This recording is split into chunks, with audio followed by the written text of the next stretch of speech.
May 8, 2025. നിങ്ങൾക്ക് ആ ശബ്ദങ്ങൾ ഇപ്പോഴും കേൾക്കാൻ കഴിയുന്നില്ലേ? അരുൺകുമാറും വിനുവും ഒക്കെ കൂടി ഉണ്ടാക്കുന്ന യുദ്ധകോലാഹലം.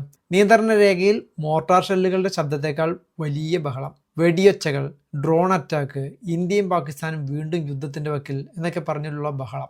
രാത്രി ടി വിയിൽ ഈ വാർത്ത കണ്ടപ്പോൾ എൻ്റെ മനസ്സിലൊരു ചോദ്യം ഉയർന്നു വന്നു. 78 വർഷത്തെ സ്വാതന്ത്ര്യത്തിന് ശേഷവും എന്തുകൊണ്ടാണ് ഈ രണ്ട് രാജ്യങ്ങൾ ഇപ്പോഴും ഇങ്ങനെ ശത്രുതയിൽ തുടരുന്നത്? എന്തുകൊണ്ടാണ് കാശ്മീരിൽ നിരപരാധികൾ ഇന്നും കൊല ചെയ്യപ്പെടുന്നത്? ഈ ചോദ്യങ്ങൾക്കുള്ള ഉത്തരം കണ്ടെത്താൻ നമുക്ക് ചരിത്രത്തിലേക്ക് ഒരു യാത്ര പോകേണ്ടി വരും, 1857ലേക്ക്.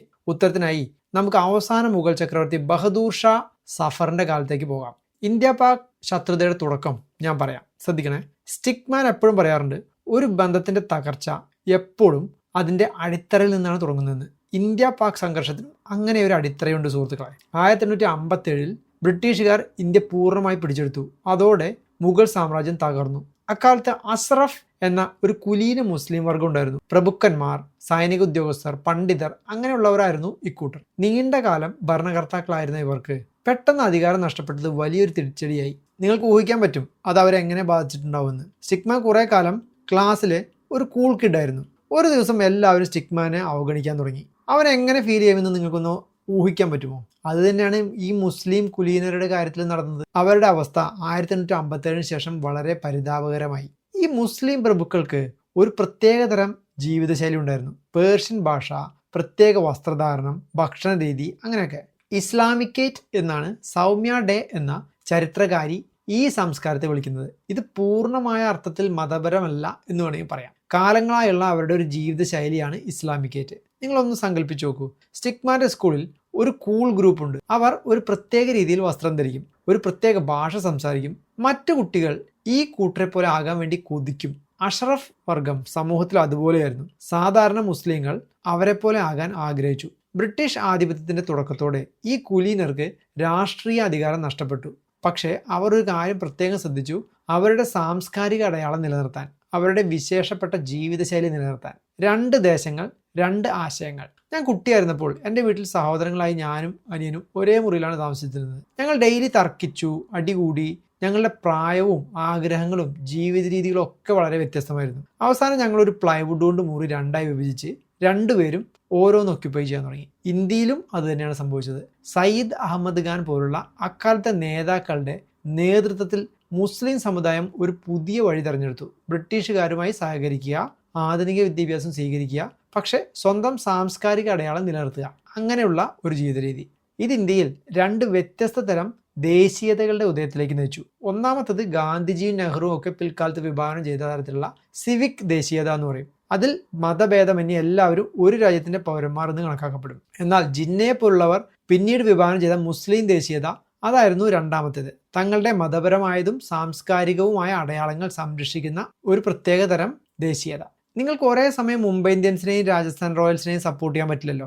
അതുപോലെ ഇവർക്ക് ഒരു സമയം ഈ രണ്ട് തരം ദേശീയതയെ പിന്തുണയ്ക്കാനും കഴിഞ്ഞില്ല. അവസാനം 1947 ആയപ്പോഴേക്കും ഇത് പാകിസ്ഥാന്റെ രൂപീകരണത്തിലേക്ക് നയിച്ചു. ഇനി കാശ്മീരിൽ നടന്ന ഒരു മുറിവിന്റെ കഥ പറയുകയാണെങ്കിൽ, ഞാൻ തൃശ്ശൂർ മെഡിക്കൽ കോളേജിലായിരുന്നപ്പോൾ അവിടെ കാശ്മീരി നഴ്സിംഗ് സ്റ്റുഡൻസിനെ കാണാറുണ്ട്. അവരോട് സംസാരിക്കും. ഞാൻ ഇത്തരം പല കാര്യങ്ങളും ചോദിച്ച് മനസ്സിലാക്കാൻ ശ്രമിക്കാറുണ്ട്. അങ്ങനെ ഒരു സ്റ്റുഡൻറ്റിൻ്റെ ഒരു കഥ ഇങ്ങനെയായിരുന്നു. അവൻ്റെ കുടുംബം കാശ്മീരിൽ നിന്നുള്ളവരാണ്. 1990കളിൽ അവൻ്റെ അച്ഛൻ്റെ ഫ്രണ്ടിന് അവിടെ നിന്ന് ഓടിപ്പോകേണ്ടി വന്നിട്ടുണ്ടായിരുന്നു. പണ്ഡിറ്റുകളെ കൊന്നൊടുക്കിയ ഭീകരമായ ദിവസങ്ങളെക്കുറിച്ച് അവൻ്റെ അച്ഛൻ അവനോട് പറഞ്ഞിരുന്നു. നമ്മുടെ ആരുടെയും ഹൃദയം തകർന്നു പോകും. ഇതെല്ലാം ഒറ്റ ദിവസം കൊണ്ട് സംഭവിച്ചല്ല കേട്ടോ. സംസ്കാരവും ജീവിത രീതിയും ഒക്കെ കാറ്റിൽ പറത്തി പാകിസ്ഥാൻ വളരെ പെട്ടെന്ന് തന്നെ മതത്തെ അടിസ്ഥാനമാക്കിയ ഒരു രാഷ്ട്രമായി മാറി. ഈ മതരാഷ്ട്രീയ ആശയം കാശ്മീരിലെ ഭീകരപ്രവർത്തനത്തിന് നല്ലവണ്ണം വളം വെച്ചു കൊടുത്തു. ചരിത്രത്തിൽ നിന്ന് നമുക്ക് എന്താണ് പഠിക്കാനുള്ളത്? സാംസ്കാരിക സ്വത്വത്തിൻ്റെ ശക്തി വളരെ വലുതാണ്. അതായത് ജനങ്ങൾക്ക് അവരുടെ സംസ്കാരം വളരെയധികം പ്രധാനമാണ്. അത് നഷ്ടപ്പെടുമ്പോൾ അവർ അത് വീണ്ടെടുക്കാൻ എന്തും ചെയ്യാൻ തയ്യാറാകും. രണ്ടാമത്തെ, തീവ്രവാദത്തിൻ്റെ വേരുകൾ. കാശ്മീരിലെ ഭീകരവാദം പാകിസ്ഥാന്റെ മതരാഷ്ട്രത്തിലേക്കുള്ള യാത്രയുടെ പരിണിത ഫലമാണ് എന്ന് കാണാം. മൂന്നാമത്തത്, ഇന്ത്യയുടെ ബഹുസ്വരതയുടെ ശക്തി. ഇന്ത്യ എല്ലാ മതങ്ങളെയും സംസ്കാരങ്ങളെയും ഉൾക്കൊള്ളുന്നു. അതാണ് നമ്മുടെ രാജ്യത്തിന്റെ ശക്തി. നമ്മുടെ സ്വന്തം കേരളവും ഈ പടം നമുക്ക് പറഞ്ഞു തരുന്നുണ്ട്. പണ്ട് 1921 മാപ്പിളലഹള പോലുള്ള മതസംഘർഷങ്ങൾ നടന്ന നാടാണിത്. എന്നാൽ അതേ കേരളത്തിൽ തന്നെയാണ് നമ്മൾ മാപ്പിളപ്പാട്ടും തെയ്യവും ഒപ്പനയും ചവിട്ടുനാടകവും തുടങ്ങിയ സംഗീത രൂപങ്ങളെല്ലാം ആഘോഷിക്കുന്നത്.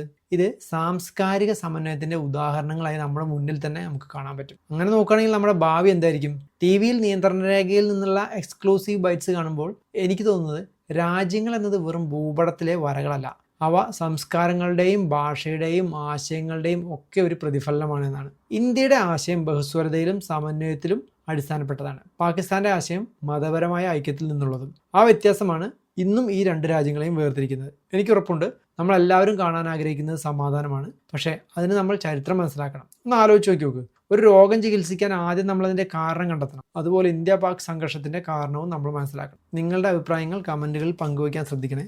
ഈ വീഡിയോ ഇഷ്ടപ്പെട്ടെങ്കിൽ ഒരു ലൈക്കും സബ്സ്ക്രൈബും ചെയ്താൽ വളരെയധികം ഉപകാരമായിരുന്നു. നന്ദി.